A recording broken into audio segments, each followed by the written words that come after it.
Mr. McLean, pour 6 minutes, s'il vous plaît. Merci, Monsieur le Président. Et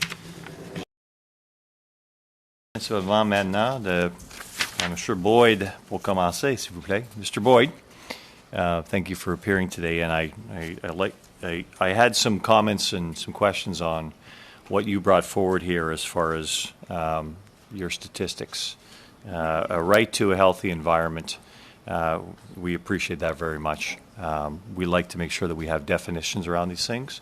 We have to acknowledge, as many witnesses have before you, that there's a lot of non-definition in what's in this bill right now. So when you bring forward a definition actually to what a healthy environment is, it is somewhat instructive, because right now we're leaving this bill open to what some judge is going to interpret. So what we'd like to see is to make sure that this is clearly delineated within the legislation, what we're talking about here, the right to a healthy environment.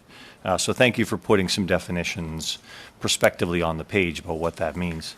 Is it your estimation that the world, Canada, has a more healthy environment today than it did one generation ago? Let's go to 1950, for instance. Is our environment more or less healthy at this point in time?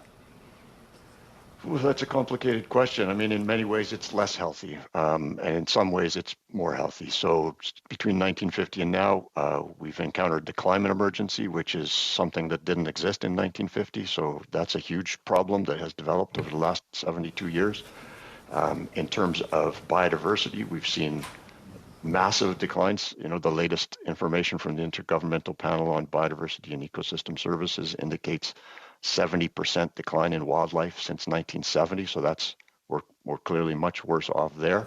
There are some areas where we have taken action since 1950. We've eliminated the use of ozone depleting chemicals. We've seen a huge rise in renewable forms of energy. So there have been some measures of progress. We've got far more protected areas in the world today than we did in 1950. So it's a mixed bag, sir. Appreciate that there's a balance in this equation, which is exactly the rationale for the question. But in your explanation there about a healthy environment, you didn't you didn't isolate it towards healthy for humans. You talked about the healthy environment being, of course, the atmosphere, biodiversity, all these other things. Is that something you think is going to be interpreted when people actually explain what a healthy environment is in this bill?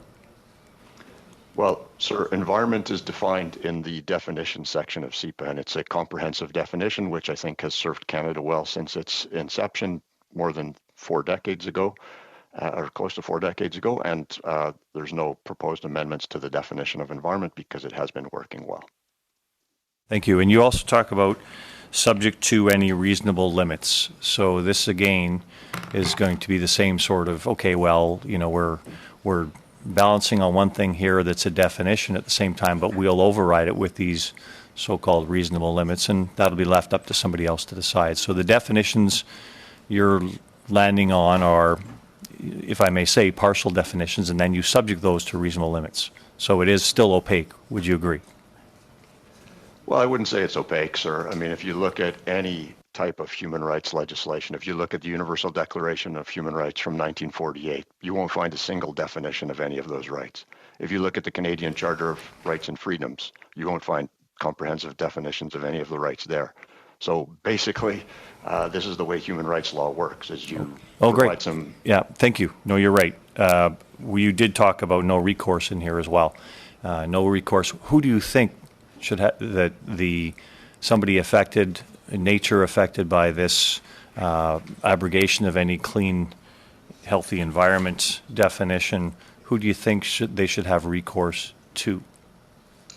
Well, generally, in the situations where human rights are being violated, there are opportunities for both judicial and non-judicial mechanisms. So many countries, for example, have national human rights institutions that are fielding complaints from citizens about violations of their right to a clean, healthy, and sustainable environment.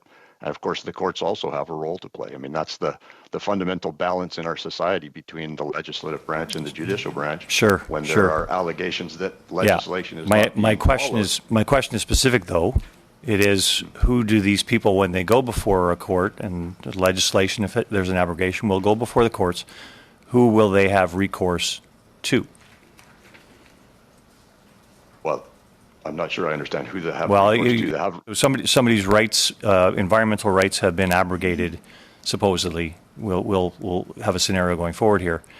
How do they get recourse? Who will be the party they seek redress against?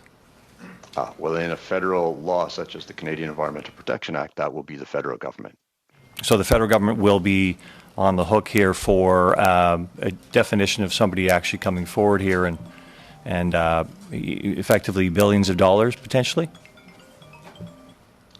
Well, it's interesting that you say billions of dollars. I'm not sure where you pulled that number out of the air. This is a right that's recognized in 156 nations around the world. And I can tell you, there's substantial research. Dr. Boyd, there's 156 nations around the world. I don't mind interrupting you here a little bit. 156 nations, 99% of which have worse environmental outcomes than Canada. So let's talk about words on paper versus reality here.